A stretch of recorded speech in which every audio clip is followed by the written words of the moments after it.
जय श्री महाकाल।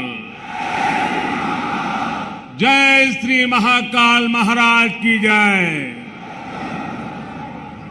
महाकाल महादेव, महाकाल महाप्रभु, महाकाल महारुद्र, महाकाल नमोस्तुते।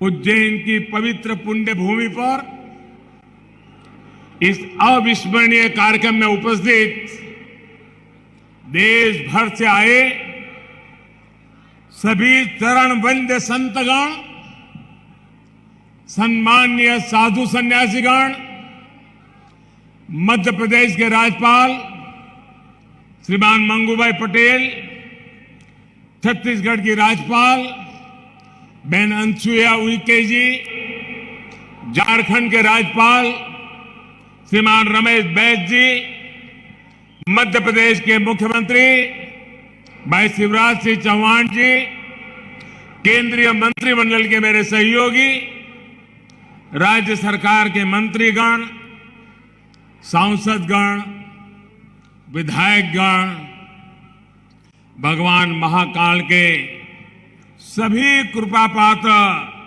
श्रद्धालुगण, देवी और सज्जनों, जय महाकाल। और महाकाल का आशीर्वाद जब मिलता है तो काल की रेखाएं मिट जाती है, समय की सीमाएं सिमट जाती है और अनंत के अवसर प्रस्फुटित हो जाते हैं।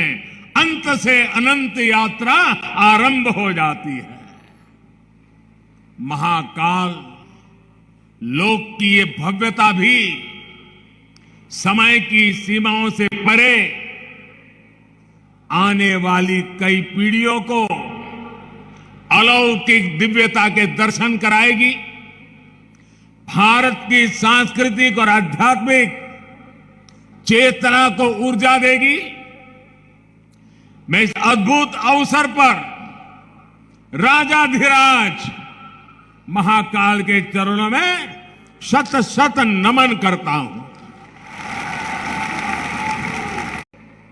भाई शिवराज सिंह चौहान और उनकी सरकार, उनका मैं हृदय से अभिनंदन करता हूं, जो लगातार इतने समर्पण से इस सेवा यज्ञ में लगे हुए हैं। साथ ही मैं मंदिर ट्रस्ट से जुड़े सभी लोगों का, संतों और विद्वानों का भी आदरपूर्वक धन्यवाद करता हूं, जिनके सहयोग से इस प्रयास को सफल किया है। साथियों, महाकाल की नगरी उज्जैन के बारे में हमारे यहां कहा गया है, प्रलयो न बाधते, प्रलयो न बाधते तत्र महाकालपुरी। अर्थात महाकाल की नगरी प्रलय के प्रहार से भी मुक्त है। हजारों वर्ष पूर्व जब भारत का भौगोलिक स्वरूप आज से अलग रहा होगा, तब से ये माना जाता रहा है कि उज्जैन भारत के केंद्र में है। एक तरह से ज्योतिषीय गणनाओं में उज्जैन न केवल भारत का केंद्र रहा है, बल्कि ये भारत की आत्मा का भी केंद्र रहा है। ये वो नगर है जो हमारी पवित्र 7 पुरियों में से एक गिना जाता है। ये वो नगर है जहां स्वयं भगवान कृष्ण ने भी आकर शिक्षा ग्रहण की थी। उज्जैन ने महाराजा विक्रमादित्य का वो प्रताप देखा है जिसने भारत के नए स्वर्ण काल की शुरुआत की थी। महाकाल की इस धरती से विक्रम संवत के रूप में भारतीय कालगणना का एक नया अध्याय शुरू हुआ था। उज्जैन के क्षण क्षण में, पल पल में इतिहास सिमटा हुआ है।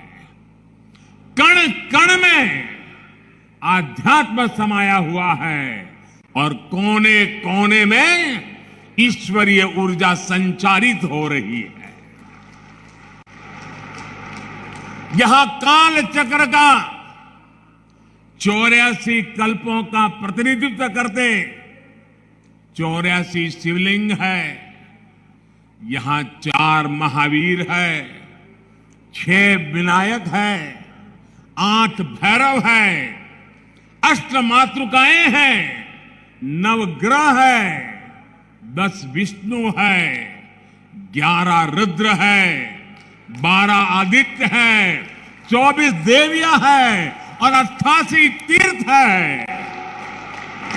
और इन सबके केंद्र में राजाधिराज कालाधिराज महाकाल विराजमान है। यानी एक तरह से हमारे पूरे ब्रह्मांड की ऊर्जा को हमारे ऋषियों ने प्रतीक स्वरूप में उज्जैन में स्थापित किया हुआ है। इसलिए उज्जैन ने हजारों वर्षों तक भारत की संपन्नता और समृद्धि का, ज्ञान और गरिमा का, सभ्यता और साहित्य का नेतृत्व किया है। इस नागरी का वास्तु कैसा था, वैभव कैसा था, शिल्प कैसा था, सौंदर्य कैसा था, इसके दर्शन हमें महाकवि कालिदास के मेघदूतम में होते हैं। बाण भट्ट जैसे कवियों के काव्यों में यहां की संस्कृति और परंपराओं का चित्रण हमें आज भी मिलता है। आज अयोध्या में भव्य राम मंदिर का निर्माण पूरी गति से हो रहा है। काशी में विश्वनाथ धाम भारत की सांस्कृतिक राजनीति का गौरव, राजधानी का गौरव बढ़ा रहा है। सोमनाथ में विकास के कार्य नए कीर्तिमान स्थापित कर रहे हैं। उत्तराखंड में बाबा केदार के आशीर्वाद से केदारनाथ, बद्रीनाथ तीर्थ क्षेत्र में विकास के नए अध्याय लिखे जा रहे हैं। आजादी के बाद पहली बार 4 धाम प्रोजेक्ट के जरिए हमारे चारों धाम ऑल वेदर रोड से जुड़ने जा रहे हैं। इतना ही नहीं, आजादी के बाद पहली बार करतारपुर साहिब कॉरिडोर खुला है, हेमकुंड साहिब रोपवे से जुड़ने जा रहा है। इसी तरह स्वदेश दर्शन और प्रसाद योजना से देश भर में हमारी आध्यात्मिक चेतना के ऐसे कितने ही केंद्रों का गौरव पुनः स्थापित हो रहा है। कोणार्क का सूर्य मंदिर हो या महाराष्ट्र में एलोरा का कैलाश मंदिर, ये विश्व में किसी विस्मित नहीं कर देते। कोणार्क सूर्य मंदिर के तरह ही गुजरात का मोढेरा सूर्य मंदिर भी है, जहां सूर्य की प्रथम किरणें सीधे गर्भगृह तक प्रवेश करती है। इसी तरह तमिलनाडु के तंजौर में राजा राजचोल द्वारा बनाया गया ब्रह्मदेवेश्वर मंदिर है। कांचीपुरम में वरदराजा पेरुमल मंदिर है। रामेश्वरम में रामनाथ स्वामी मंदिर है। बेलूर का चन्नकेशवा मंदिर है। मदुराई का मीनाक्षी मंदिर है। तेलंगाना का रामप्पा मंदिर है। श्रीनगर में शंकराचार्य मंदिर है। ऐसे कितने ही मंदिर हैं। वो बेजोड़ है, कल्पनातीत है, न भूतो न भविष्यति के जीवंत उदाहरण है। जब इन्हें देखते हैं तब सोचने को मजबूर हो जाते हैं उस दौर में, उस युग में किस तकनीक से इन निर्माण हुए होंगे, हमारे सारे प्रश्नों के उत्तर हमें भले ही न मिलते हो, लेकिन इन मंदिरों के आध्यात्मिक सांस्कृतिक संदेश हमें उतनी ही स्पष्टता से आज भी सुनाई देते हैं। जब पीढ़ियां इस विरासत को देखती हैं, उसके संदेशों को सुनती हैं, तो एक सभ्यता के रूप में ये हमारी निरंतरता और अमरता का जरिया बन जाता है। महाकाल लोक में ये परंपरा उतने ही प्रभावी ढंग से कला और शिल्प के द्वारा उकेरी गई है। ये पूरा मंदिर प्रांगण शिव पुराण की कथाओं के आधार पर तैयार किया गया है। आप यहां आएंगे तो महाकाल के दर्शन के साथ ही आपको महाकाल की महिमा और महत्व के भी दर्शन होंगे। पंचमुखी शिव, उनके डमरू, सर्प, त्रिशूल, अर्धचंद्र और सप्तऋषि, इनके भी उतने ही भव्य स्वरूप यहां स्थापित किए गए हैं। ये वास्तु, इसमें ज्ञान का ये समावेश, ये महाकाल लोक को उसके प्राचीन गौरव से जोड़ देता है, उसकी सार्थकता को और भी बढ़ा देता है। भाइयों और बहनों, हमारे शास्त्रों में एक वाक्य है, शिवम ज्ञानम, शिवम ज्ञानम। इसका अर्थ है शिव ही ज्ञान है और ज्ञान ही शिव है।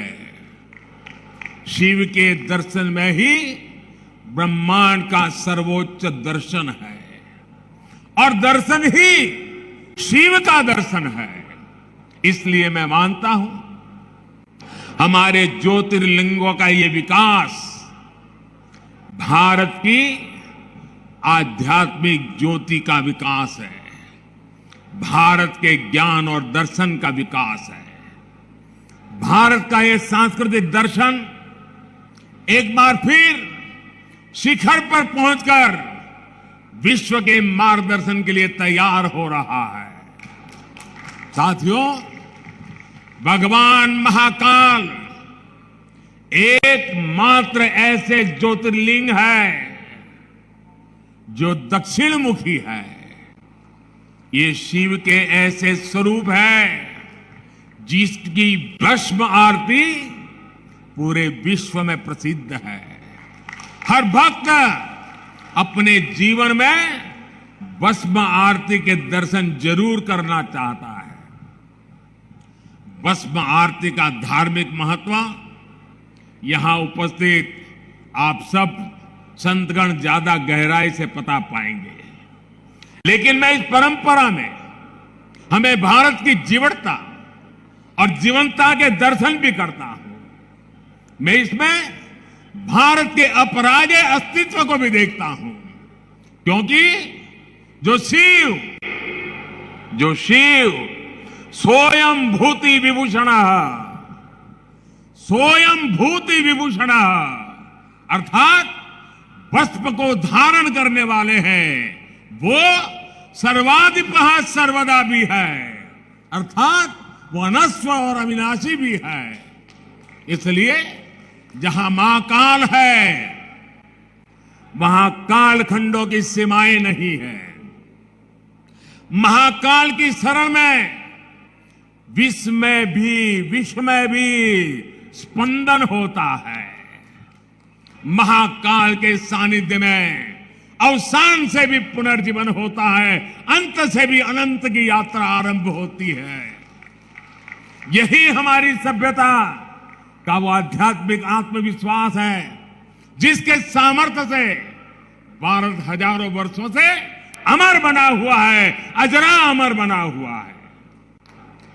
अब तक हमारी आस्था के केंद्र जागृत है, भारत की चेतना जागृत है, भारत की आत्मा जागृत है। अतीत में हमने देखा है, प्रयास हुए, परिस्थितियां पलटी, सत्ताएं बदली, भारत का शोषण भी हुआ, आजादी भी गई। इल्तुतमिश जैसे आक्रमणकारियों ने उज्जैन की ऊर्जा को भी नष्ट करने के प्रयास किए, लेकिन हमारे ऋषियों ने कहा है, चंद्रशेखरम आश्रय, चंद्रशेखरम आश्रय मम किम करिष्यति व्ययमा। अर्थात महाकाल शिव की शरण में अरे मृत्यु भी हमारा क्या कर लेगा। और इसलिए भारत अपनी आस्था के इन प्रामाणिक केंद्रों की ऊर्जा से फिर पुनर्जीवित हो उठा, फिर उठ खड़ा हुआ। हमने फिर अपने अमरत्व की वैसी ही विश्वव्यापी घोषणा कर दी। भारत ने फिर महाकाल के आशीष से काल के कपाल पर कालातीत अस्तित्व का शिलालेख लिख दिया। आज एक बार फिर आजादी के इस अमृत काल में अमर अवंतिका भारत के सांस्कृतिक अमरत्व की घोषणा कर रही है।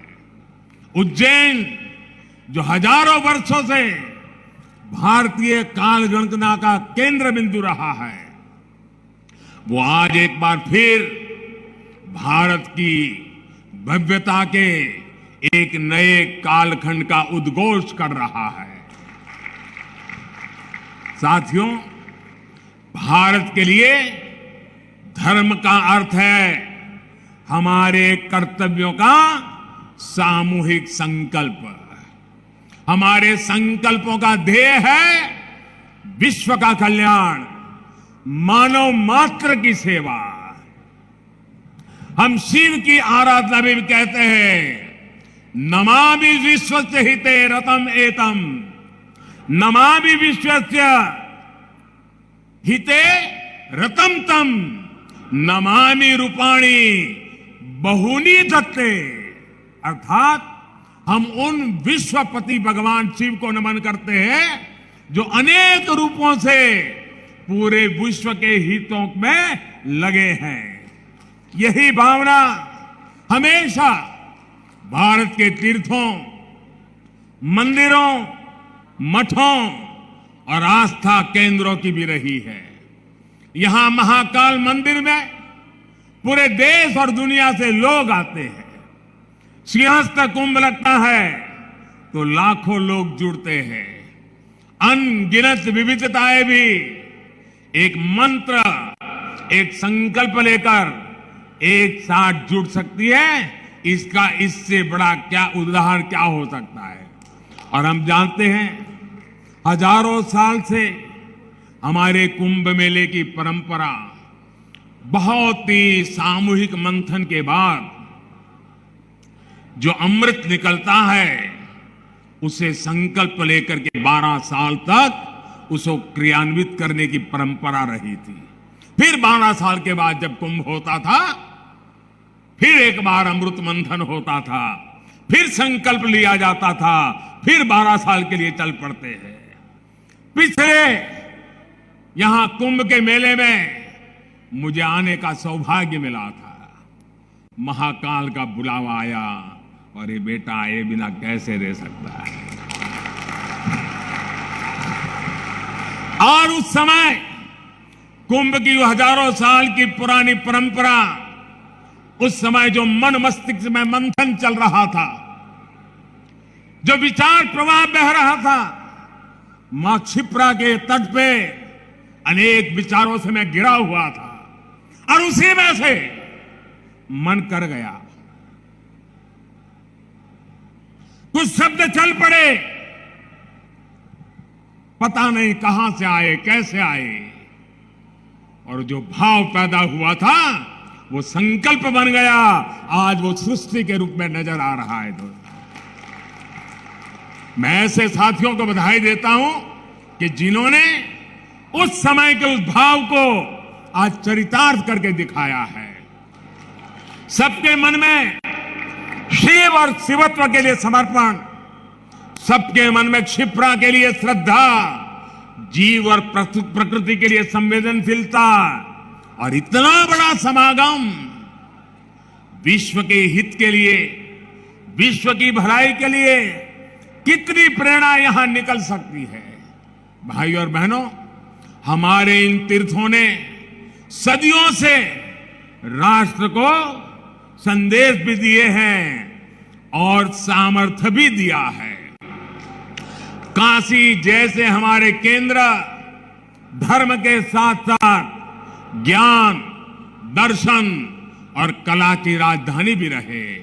उज्जैन जैसे हमारे स्थान खगोल विज्ञान, एस्ट्रोनॉमी से जुड़े शोधों के शीर्ष केंद्र रहे हैं। आज नया भारत जब अपने प्राचीन मूल्यों के साथ आगे बढ़ रहा है, तो आस्था के साथ साथ विज्ञान और शोध की परंपराओं को भी पुनर्जीवित कर रहा है। आज हम एस्ट्रोनॉमी के क्षेत्र में दुनिया की बड़ी ताकतों के बराबर खड़े हो रहे हैं। आज भारत दूसरे देशों की सैटेलाइट भी स्पेस में लॉन्च कर रहा है। मिशन चंद्रयान और मिशन गगनयान जैसे अभियानों के जरिए भारत आकाश की वो छलांग लगाने के लिए तैयार है जो हमें एक नई ऊंचाई देगी। आज रक्षा के क्षेत्र में भारत पूरी ताकत से आत्मनिर्भरता की ओर आगे बढ़ रहा है। इसी तरह आज हमारे युवा स्किल हो, स्पोर्ट्स हो, स्पोर्ट्स में भी स्टार्टअप, एक एक चीज नहीं, नए स्टार्टअप के साथ, नए यूनिकॉर्न के साथ हर क्षेत्र में भारत की प्रतिभा का डंका बजा रहे हैं। और भाइयों बहनों, हमें भी याद रखना है, ये न भूले, जहां इनोवेशन है वहीं पर रिनोवेशन भी है। हमने गुलामी के कालखंड में जो खोया, आज भारत उसे रिनोवेट कर रहा है। अपने गौरव की, अपने वैभव की पुनर्स्थापना हो रही है। और इसका लाभ सिर्फ भारत के लोगों को नहीं, विश्वास रखिए साथियों, महाकाल के चरणों में बैठे हैं, विश्वास से भर जाइए। और मैं विश्वास से कहता हूं, इसका लाभ पूरे विश्व को मिलेगा, पूरी मानवता को मिलेगा। महाकाल के आशीर्वाद से भारत की भव्यता पूरे विश्व के विकास के लिए नई संभावनाओं को जन्म देगी। भारत की दिव्यता पूरे विश्व के लिए शांति के मार्ग प्रशस्त करेगी। इसी विश्वास के साथ भगवान महाकाल के चरणों में मैं एक बार फिर सर झुका करके प्रणाम करता हूं। मेरे साथ पूरे भक्ति भाव से बोलिए, जय महाकाल, जय जय महाकाल, जय जय महाकाल, जय जय महाकाल, जय जय महाकाल, जय जय महाकाल, जय जय महाकाल, जय जय महाकाल।